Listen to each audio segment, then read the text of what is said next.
اعوذ باللہ من الشیطان الرجیم بسم اللہ الرحمن الرحیم قال اللہ تعالیٰ فی القرآن المجید قالوا لن يدخل الجنۃ الا من کان ہودا او نصارا صدق اللہ العظیم رب اشرح لی صدری ویسر لی امری واحلل عقدۃ من لسانی یفقہوا قولی رب یسر ولا تعسر وتمم بالخیر آمین یا رب العالمین۔ قرآن مجید میں سورۃ البقرہ میں اللہ تعالیٰ نے اہل کتاب کا ایک قول ذکر فرمایا کہ کہتے ہیں کہ لن يدخل الجنۃ، ہرگز جنت میں داخل نہیں ہوگا۔ ترجمے میں غور کیجیے گا، میں کر رہا ہوں، ہرگز جنت میں داخل نہیں ہوگا۔ کون یا کس کے سوا؟ اللہ، سوائے اس کے، من کانا ہودن او نصارا، یا یہودی ہو یا نصرانی ہو، ان دو کے علاوہ جنت میں کوئی داخل نہیں ہوگا، ہرگز داخل نہیں ہوگا۔ ٹھیک، اب یہ جو مفہوم ہے نا، جنت میں ہرگز داخل نہیں ہوگا، یہ مفہوم اب ہم پڑھنے کی کوشش کریں گے۔ یعنی فعل مضارع میں زوردار نفی پیدا کرنا، فعل مضارع میں زوردار نفی کے ساتھ مستقبل کا مفہوم پیدا کرنا، یہ انشاءاللہ تعالی ہم سیکھیں گے۔ اور یہاں سے آپ کا ایک بہت ہی خوبصورت سلسلہ قرآن مجید کا جو ہے شروع ہو جائے گا۔ یہ ٹاپک فعل مضارع سے ہی ریلیٹڈ ہے۔ آپ کو یاد ہوگا ہم نے پڑھا تھا کہ فعل مضارع جو ہے یہ لفظی معنی لیے ہوتا ہے مشابہ ہونا کے، تو اس کی مشابہت کس کے ساتھ ہے؟ اسم کے ساتھ۔ کس کس چیز میں مشابہت ہے ہم نے دیکھی، جس طرح جمع سالم مذکر اسم اونا کی آواز کے ساتھ آتا ہے، فعل مضارع جمع مذکر بھی اونا کے ساتھ آتا ہے، ٹھیک ہے۔ پھر ہم نے دیکھا جس طرح اینا کی آواز آپ کو اسم میں بھی ملتی ہے، اسی طرح اینا کی آواز آپ کو فعل مضارع میں بھی ملتی ہے۔ جس طرح آنی کی آواز آپ کو اسم مثنیٰ میں ملتی ہے، اسی طرح آنی کی آواز آپ کو فعل مضارع کے مثنیٰ میں بھی ملتی ہے۔ تو یہ مشابہتیں بہت ساری تھیں۔ آج سے ہم فعل مضارع کی مشابہت اسم کے ساتھ ہونا ایک اور انداز سے سیکھیں گے، اور وہ انداز ہے اعراب کا۔ اسم کا اعراب آتا ہے نا، یعنی اعراب کیا ہے؟ اسم کی تین فارمز، اسم کی تین فارمز، مرفوع، منصوب، مجرور۔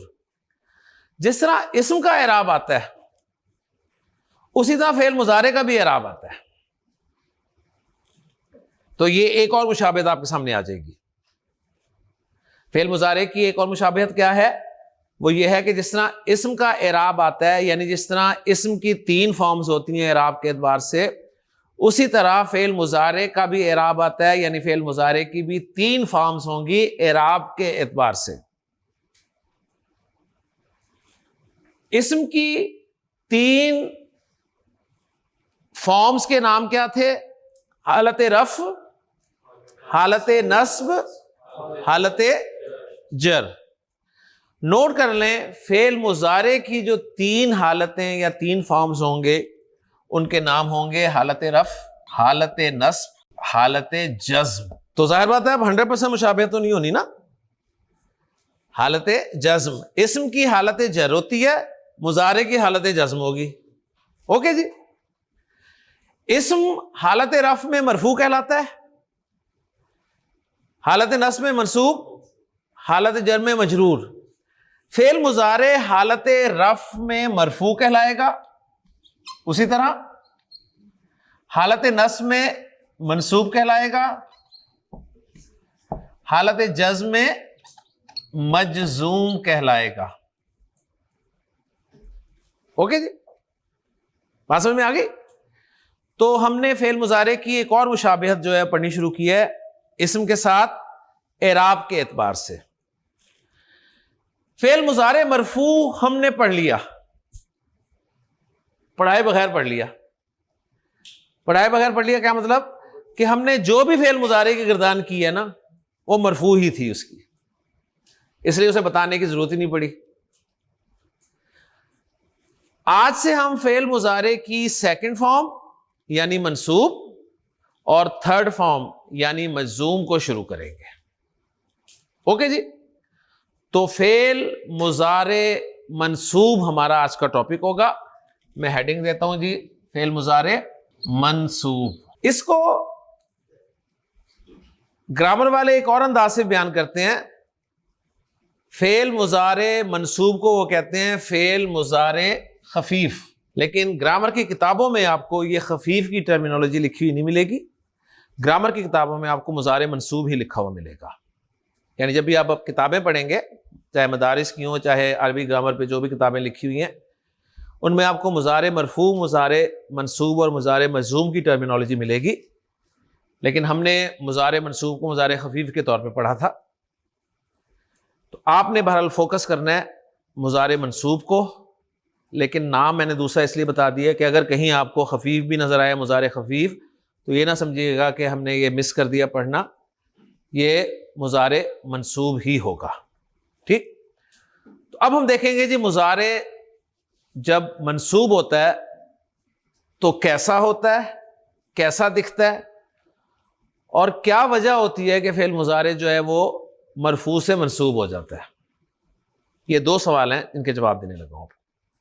مختصراً فعل مضارع کی تین اعرابی حالتیں ہوتی ہیں, حالت رفع, حالت نصب, حالت جزم. یعنی فعل مضارع اعراب کے اعتبار سے تین طرح کا ہوتا ہے, مرفوع, منصوب اور مجزوم. جو نارمل گردان ہے فعل مضارع کی کسی بھی باب سے, نارمل گردان وہ مضارع مرفوع کی گردان ہوتی ہے. آج سے ہم شروع کریں ہیں مضارع منصوب اور مضارع مجزوم. اوکے جی, تو مضارع منصوب بنانے کے لیے میں فعل مضارع کی ایک گردان کو آپ کے سامنے لکھوں گا اور اسے منصوب کر کے دکھاؤں گا, اور پھر بتاؤں گا کہ منصوب فعل مضارع کیوں ہوگا. ہمارے پاس فعل مضارع یذهب ہے, ایک گردان سکھا دوں گا میں آپ کو منصوب بنانا, اس کے بعد آپ کوئی بھی گردان خود ہی منصوب بنا لیں گے. یہ یذهب, یذهبانی, یذهبون, تذهب, تذهبانی, یذهبن, تذهب, تذهبانی, تذهبون, تذهبین, تذهبانی, تذهبن, اذهب, نذهب, یہ مرفوع گردان میں نے پڑھی ہے آپ کے سامنے. اب ہم اسی گردان کو منصوب کرنا سیکھیں گے. یذهب کی گردان کو میں 3 روز میں لکھ دوں گا جی. یذهب کی گردان کو میں 3 روز میں لکھوں گا. کس طرح لکھوں گا وہ آپ دیکھیے. پہلی رو میں میں وہ والے لفظ لکھوں گا جن کے آخر میں پیش آتی ہے. وہ کون کون سے جی؟ یذهب, 2 دفعہ تذهب, 2 دفعہ ہے نا,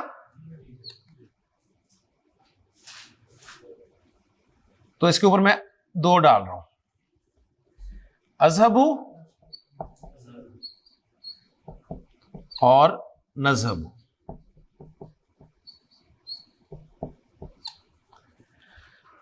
دوسری رو میں مضارع کی گردان کے میں وہ لفظ لکھوں گا جن کے آخر میں آنی, اونا اور اینا کی آوازیں آتی ہیں.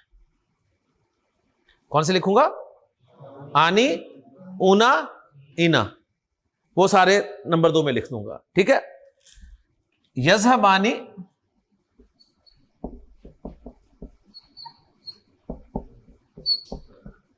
تین مرتبہ تذهبانی, ایسے ہے نا, تذهبانی کتنی مرتبہ ہے؟ 3 مرتبہ. آنی والے ختم ہو گئے. یذهبون, تذهبون, ایک بچا اینا والا, تذهبین. کتنے ہو گئے؟ 12 ہو گئے. کتنے بچے؟ 2. یذهبن, تذهبن, وہ تیسری رو میں لکھ دوں گا. تو آپ کسی بھی فعل مضارع کی گردان کو منصوب کرنا چاہتے ہیں نا, تو فعل مضارع کی گردان کو اس طرح 3 روز میں تقسیم کر لیں, 3 گروپس میں تقسیم کر لیں. پہلے گروپ میں وہ لفظ رکھیں جن کے آخر میں پیش آ رہی ہے. یذهب, تذهب, اذهب, نذهب. دوسرے گروپ میں وہ لفظ رکھیں جن کے آخر میں آنی اونا اینا کی آوازیں آ رہی ہیں، آنی اونا اینا کی، اور جو باقی دو بچیں گے وہ تیسرے گروپ میں آ گئے. اوکے جی. اب میں ایک ایک گروپ کو آپ کے سامنے منسوب کر رہا ہوں. واحد اسم منسوب کیسے ہوتا تھا؟ زبر کے ساتھ نا. تو یذہب بھی واحد ہی ہے نا، یہ بھی منسوب کس کے ساتھ ہوگا؟ زبر کے ساتھ. یہ بن گیا جی یذہبا. کیا بن گیا؟ یذہبا. تذہبا کیا بن جائے گا؟ تذہبا. اذہبو کیا بن جائے گا؟ اذہبا. نذہبو کیا بن جائے گا؟ نذہبا. تو گویا پیش جس طرح اسم میں واحد اسم کی رفع کی علامت تھی، اسی طرح پیش مضارع میں واحد صیغے کی رفع کی علامت ہے. ٹھیک ہے. زبر جس طرح اسم میں منصوب اسم کی علامت تھی واحد، اسی طرح زبر جو ہے فعل مضارع میں بھی واحد والے صیغے کی منصوب کی علامت ہے. اوکے جی ثاقب.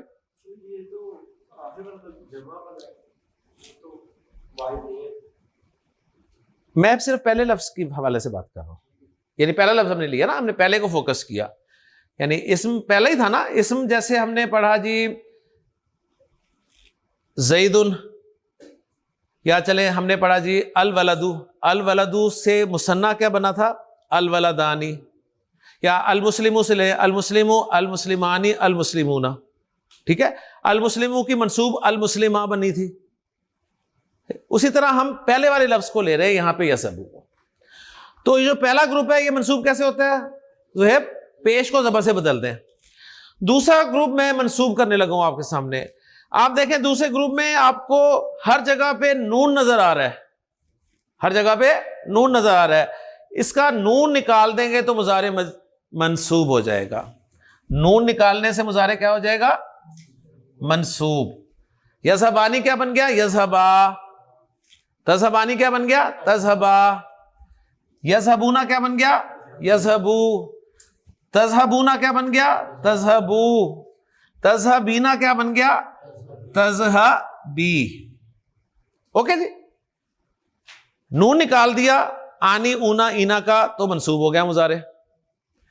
پریشانی آپ کو اس لیے نہیں ہوگی کہ منصوب ایویں نہیں ہوا ہوگا، پیچھے کچھ نہ کچھ ایسا آپ کو لفظ بتائے گا کہ میری وجہ سے منصوب ہوا ہے، تو ہم نے لفظ کو فوکس کرنا ہے. ٹھیک ہے نا. اب میں ان کو ذرا صحیح طرح لکھ لوں پراپر. یا اینڈ پہ کبھی بھی ایسے نہیں لکھی جاتی، یا کو ہمیشہ اینڈ پہ کھول کے لکھا جاتا ہے ایسے. اور یہ جو یذہبو اور تذہبو والے لفظ ہیں نا، ان کے آخر میں ایک ایڈیشنل الف لکھا، ان کے آخر میں ایک ایڈیشنل الف لکھ دیا جاتا ہے. اوکے جی. تو دوسرا گروپ منصوب ہو گیا. اب ہم کرنے لگے تیسرے گروپ کو منصوب. تیسرا گروپ جو ہے نا مرفوع بھی ایسے ہی رہتا ہے، منصوب بھی ایسے رہتا ہے. یذہبنا تذہبنا ایسے ہی رہیں گے. تو اب فعل مضارع کی پوری گردان آپ کی منصوب ہو گئی. اوکے جی. فعل مضارع کی پوری گردان منصوب ہو گئی. پھر سن لیں، فعل مضارع کو منصوب کرنا ہے تو کیا کرنا ہے؟ فعل مضارع کے وہ صیغے جن کے آخر میں پیش آتی ہے، اور وہ ٹوٹل 5 ہیں. پیش کو زبر سے بدل دیں، منصوب ہو گئے. فعل مضارع کے وہ صیغے جن کے آخر میں آنی اونا اینا کی آواز آتی ہے، ان کا نون نکال دیں، منصوب ہو گئے. جمع مؤنث والے 2 صیغے جو ہیں ان کا کچھ نہیں جاتا، وہ مرفوع بھی ایسے ہوتے ہیں، منصوب بھی ایسے ہوتے ہیں. اوکے جی. اب ہم دیکھیں گے کہ فعل مضارع منصوب کیوں ہوتا ہے، کیا وجہ ہے. تو کچھ حروف ایسے ہیں جو فعل مضارع سے پہلے آتے ہیں اور فعل مضارع کو منصوب کر دیتے ہیں.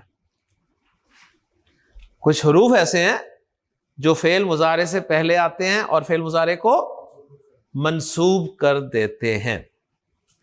اب ایک ایک کر کے میں آپ کو وہ حرف سکھاؤں گا، ایک ایک کر کے. اوکے جی. اور انشاءاللہ تعالی قرآن مجید کی آیات ایک اور انداز میں آپ کے سامنے آئیں گی. فعل مضارع کو منصوب کرنے والا جو پہلا حرف ہے وہ ہے لن. آپ کا چوتھا پارا اسی لفظ سے شروع ہو رہا ہے، لن تنالوا البر حتی تنفقوا مما تحبون. اوکے، تو نوٹ کر لیں جہاں بھی آپ کو یہ حرف نظر آئے گا اس کے بعد صرف فعل مضارع ہی ہوگا اور فعل مضارع منصوب ہو کے آیا ہوا ہوگا. اس کے بعد فعل مضارع منصوب ملے گا آپ کو، مرفوع نہیں آ سکتا اس کے بعد فعل مضارع. سمجھ آ گئی بات؟ تو اس لیے پہچان بھی ہو جائے گی آپ کو.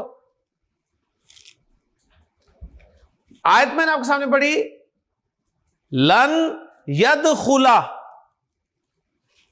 لن یدخلا، تو یدخلو سے یدخلا بنا دیا میں نے. تو قرآن مجید میں آپ کو پہچان بھی ہونی شروع ہو جائے گی. اب یہ پہلا حرف ہے جو فعل مضارع کو منصوب کرتا ہے، منصوب تو اس نے کر ہی دیا.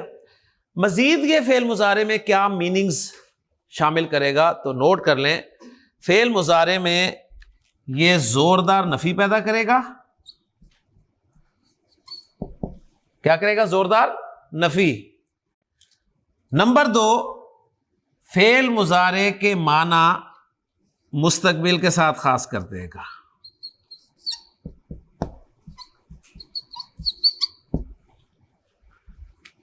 دو کام کرے گا یہ میننگز کے اعتبار سے. کیا؟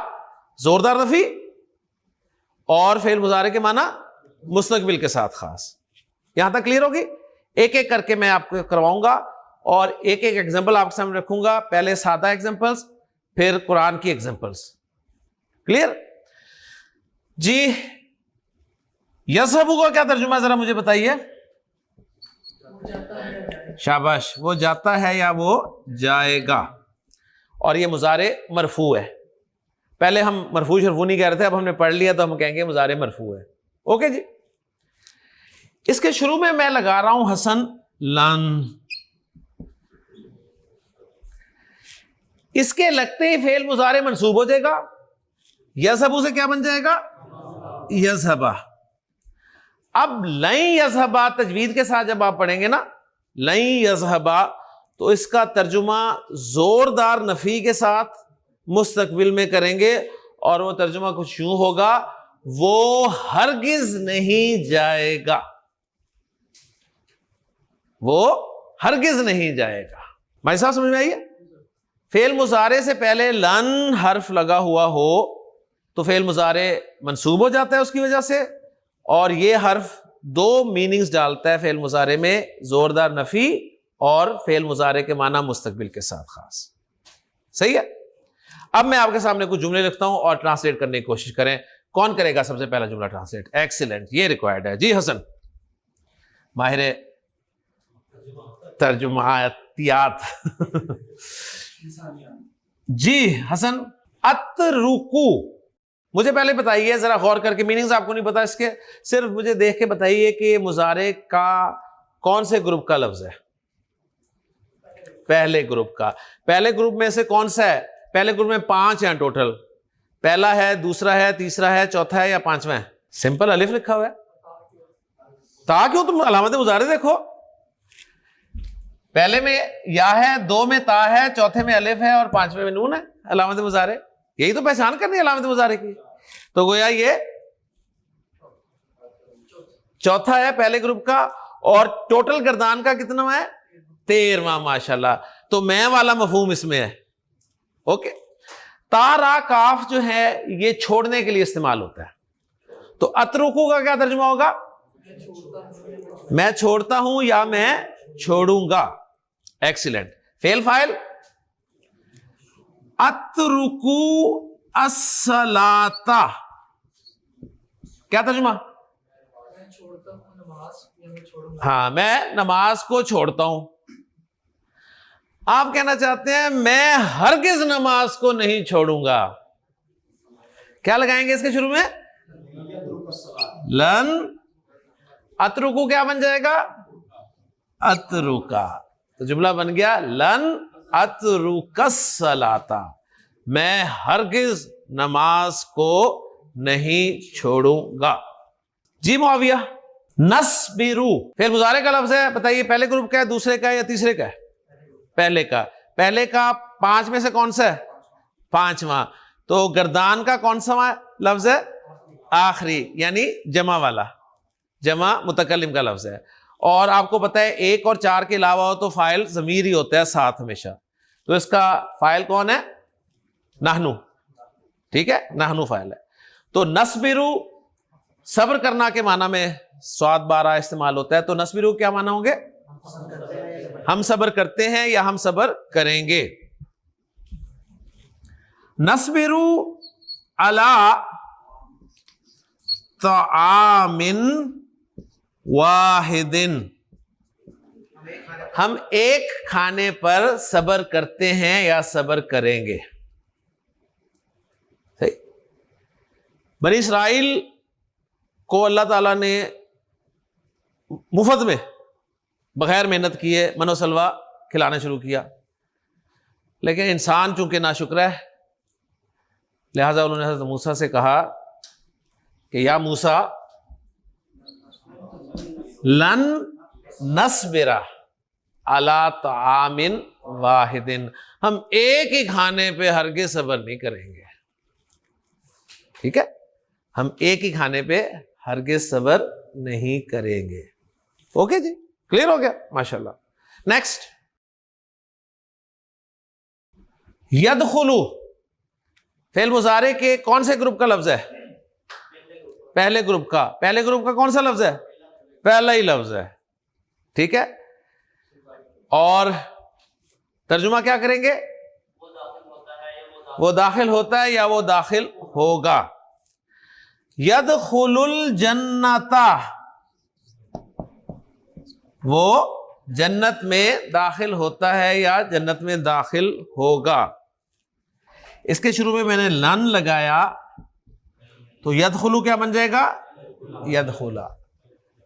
تو جو الفاظ میں نے آپ کے سامنے پڑھے ہیں، لن یدخل الجنت، ٹھیک ہے، وہ جنت میں ہرگز داخل نہیں ہوگا۔ کون؟ من کانا ہودن او نصارا، سوائے اس کے جو یہودی یا نصرانی ہو۔ اسماعیل، اکذبو پہلے گروپ کا لفظ ہے، کون سا ہے؟ ٹھیک ہے، پہلے گروپ کا چوتھا، گردان کا 13واں، ایسے ہے نا، پہلا گروپ یہ ہے نا، اس کا چوتھا نمبر ہے اور پوری گردان کا 13واں۔ جھوٹ بولنے کے لیے یہ فعل استعمال ہوتا ہے، تو اکذبو کے کیا معنی ہوں گے؟ میں جھوٹ بولتا ہوں یا میں جھوٹ بولوں گا۔ آپ کہنا چاہتے ہیں میں ہرگز جھوٹ نہیں بولوں گا، لن اکذبا، میں ہرگز جھوٹ نہیں بولوں گا۔ تدخلون کس گروپ کا ہے؟ دوسرے کا۔ دوسرے کا کون سا ہے؟ اونا والا ہے نا، دوسرے کا پہچان لیا ماشاءاللہ آپ نے۔ اور گردان کا کون سا بن رہا ہے؟ جمع مذکر حاضر والا۔ ترجمہ کر دیں بس اس کا، تدخلون، ہاں، تم داخل ہوتے ہو یا داخل ہوگے۔ اس کے شروع میں لن لگا تو منصوب ہوگا، کیا گرے گا؟ اس کا نون ہٹ جائے گا۔ لن تدخلو، کیا ترجمہ کریں گے؟ تم ہرگز داخل نہیں ہوگے، تم ہرگز داخل نہیں ہوگے۔ رزلٹ نکلا کہ قرآن مجید پڑھتے ہوئے آپ کو لن حرف نظر آ جائے تو پکی بات ہے اس کے بعد فعل مضارع منصوب استعمال ہوگا، لہذا آپ کو سمجھ آئے یا نہ آئے، چوتھے پارے میں آپ کو مل رہا ہے لن تنالو البر، تو لن کے بعد تنالو ہے، تنالو منصوب ہے، اور یہ کون سا تھا لفظ؟ بالکل اسی طرح جس طرح تدخلونا تھا تو یہ تنالونا تھا جو تنالو رہ گیا۔ یہ فعل استعمال ہوتا ہے پہنچنے کے لیے۔ البر کہتے ہیں اصل نیکی، لن تنالو البر، تم ہرگز اصل نیکی کو نہیں پہنچ پاؤ گے، تم ہرگز نیکی کی حقیقت کو نہیں پہنچ پاؤ گے، تم ہرگز نیکی کا مزہ نہیں لے پاؤ گے، حتیٰ تنفقوا مما تحبون، یہاں تک کہ اس میں سے تم خرچ کر دو جو تمہیں پسند ہے۔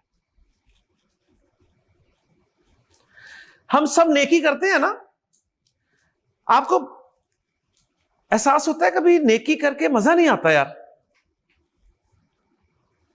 آپ نیکی کرتے ہیں لیکن مزہ نہیں آتا،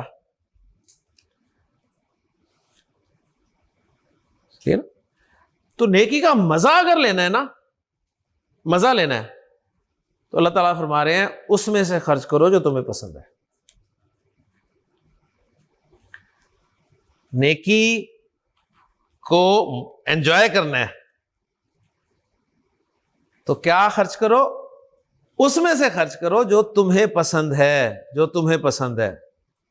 سمپل سی مثال ہے ماجد صاحب، گھر میں بنا پلاؤ آپ کو پسند ہے، ٹھیک ہے، آپ نے پلاؤ بنوایا، یا دوپہر کو پلاؤ ہونا چاہیے، یہ پلاؤ بن گیا،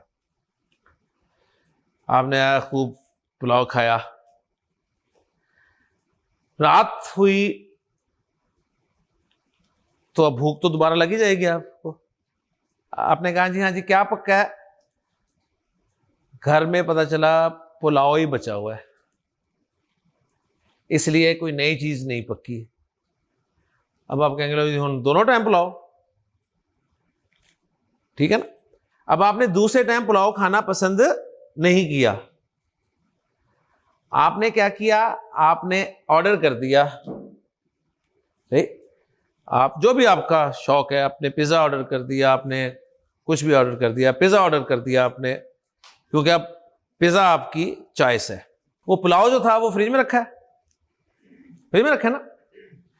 اچھا اب تصور کریں کہ شام کو تو آپ نے کھایا نہیں کیونکہ دوپہر میں کھایا تھا، تو اب جب شام کو نہیں کھایا، رات کو نہیں کھایا، تو آپ اگلے دن صبح کھائیں گے؟ سوال نہیں پیدا۔ صبح نہیں کھائیں گے تو اگلی دوپہر کو کھائیں گے؟ کبھی بھی نہیں، آپ کہیں گے ٹیسٹ نہیں رہا ہو۔ پھر اگلی شام کو کھائیں گے؟ کبھی نہیں کھائیں گے۔ تو رزلٹ کیا نکلے گا؟ ایک دن ایسا آئے گا کہ وہ پلاؤ فریج میں رکھا رکھا خراب ہو جائے گا اور پھینک دیا جائے گا، ایسے ہی ہے نا۔ نیکی کرنے کا موقع آپ کو ملا، جب آپ آرڈر کر کے پیزا انتظار کر رہے تھے ڈیلیوری بوائے کا، تو اسی وقت ایک فقیر آیا اور اس نے سوال کیا کہ بھوکا ہوں، اللہ کے نام پہ کچھ کھلا دے۔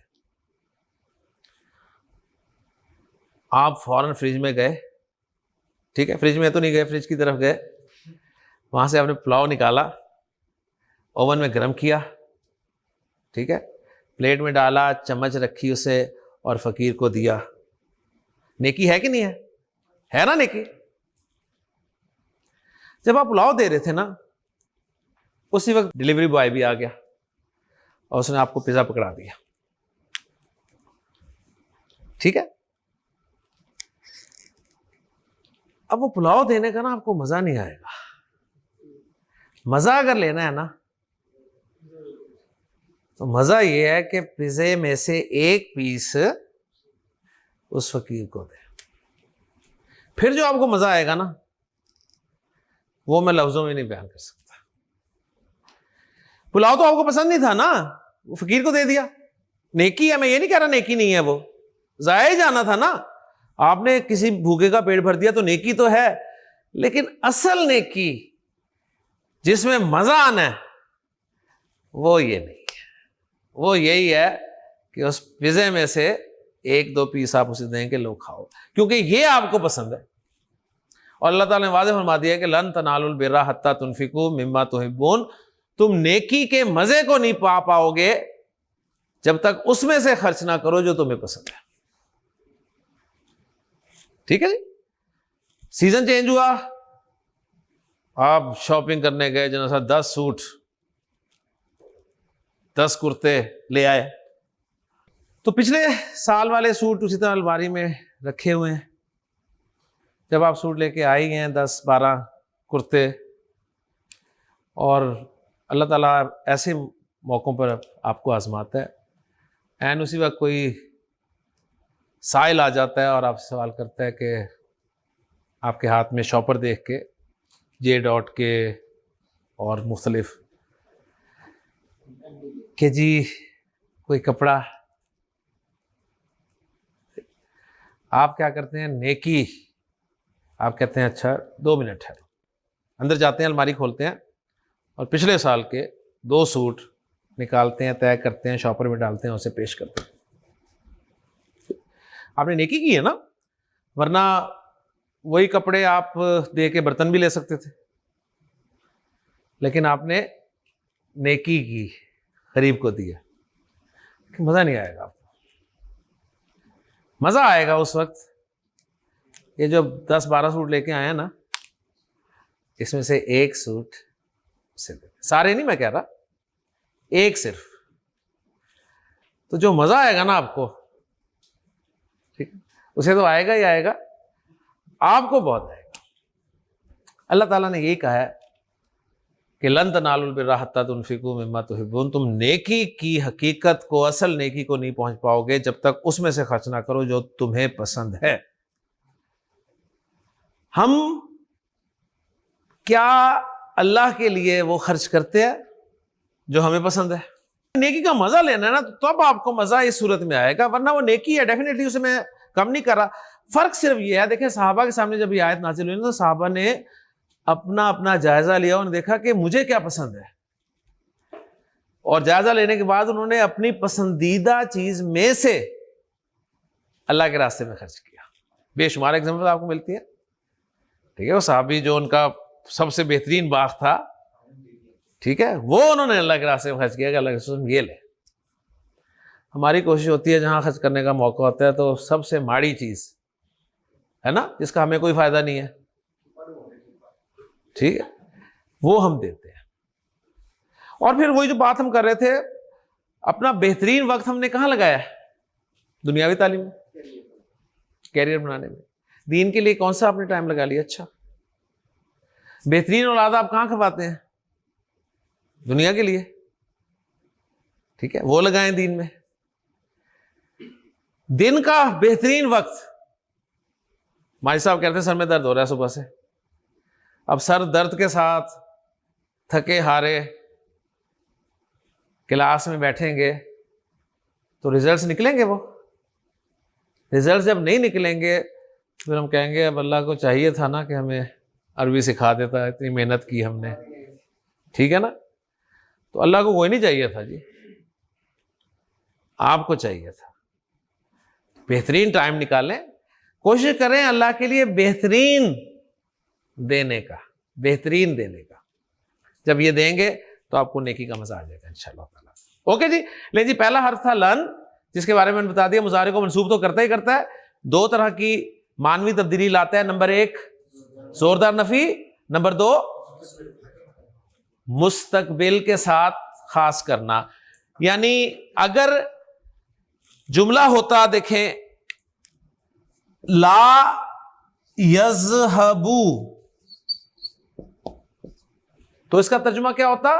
وہ نہیں جاتا یا وہ نہیں جائے گا. کوئی زوردار نفی نہیں ہے. لیکن لن یذہبا کا ترجمہ ہوگا وہ ہرگز نہیں جائے گا. کلیئر ہو گیا نا؟ تو یہ فرق آپ نے جو ہے انشاءاللہ تعالیٰ کرنا ہے. اور جیسے یہودی کہتے ہیں کہ لن تمسن النار الا ایاما معدودہ, آگ ہمیں صرف چند دن ہی چھوئے گی, نہیں چھوئے گی ہمیں آگ مگر صرف چند روز. ہم بھی یہی کہتے ہیں نا, وہ اخیر سے جنت ہی جانا نا, اخیر. تو یہی باتیں جو وہ کرتے تھے وہ ہم کر رہے ہیں. دوسرا حرف فعل مضارع کو جو منصوب کرنے کے لیے استعمال ہوتا ہے وہ ہے جی ان. ان لن صرف مضارع کے ساتھ استعمال ہوتا ہے. یہ جو ان ہے نا یہ ماضی کے ساتھ بھی استعمال ہوتا ہے, صحیح ہے. یہ جملہ اسمیہ کے ساتھ بھی استعمال ہو جاتا ہے, مضارع کے ساتھ بھی استعمال ہوتا ہے, یہ تینوں کے ساتھ استعمال ہوتا ہے. اس کے میننگز بس آپ یاد رکھ لیں. اس کے میننگز کیے جاتے ہیں کہ مضارع کے ساتھ, ماضی کے ساتھ, اسم کے ساتھ. کے معنی میں استعمال ہوتا ہے. ہم کہتے ہیں اشہدو ان لا الہ الا اللہ, میں گواہی دیتا ہوں کہ کے ساتھ ترجمہ کر رہے ہیں نا. تو میں انشاءاللہ تعالیٰ کے کا ترجمہ کرا کے آپ کو مزید بتاؤں گا آگے. آپ نے کے ساتھ ہی بس اس کا ترجمہ کرنے کی کوشش کرنی ہے. میں جملہ لکھتا ہوں آپ کے سامنے، ذرا ٹرانسلیٹ کریں. امرتو، ثاقب امرتو کیا ترجمہ ہوگا؟ امرتو میں نے حکم دیا، امرتو میں نے حکم دیا، امرتو ہوں میں نے اس کو حکم دیا، میں نے اس کو حکم دیا. ان کہ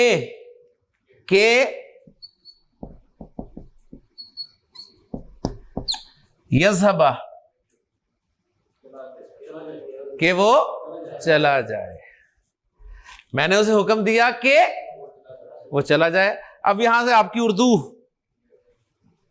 پتہ چلے گی کتنی اردو آپ کو آتی ہے. میں نے اسے حکم دیا کہ وہ چلا جائے، یعنی میں نے اسے جانے کا حکم دیا. ٹھیک ہے، میں نے اسے جانے کا حکم دیا. یامرو، ہاں جی یامرو اسی امرا کا مضارع ہے، وہ حکم دیتا ہے یا دے گا. یامرو وہ حکم دیتا ہے. یامرکم وہ تمہیں حکم دیتا ہے. ان کہ تذبحو،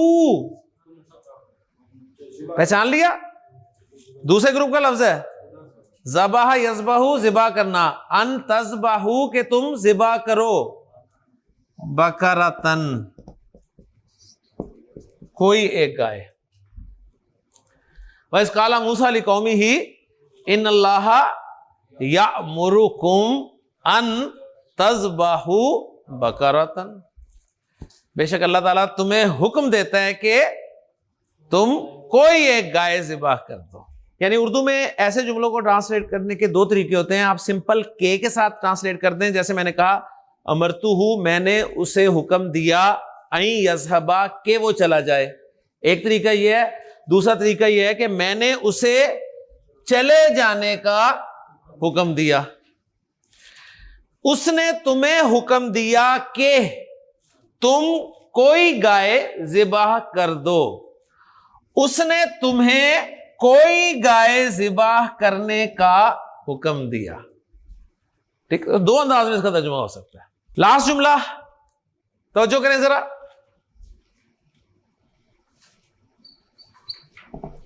یعبدون کیا مطلب ہوگا اس کا؟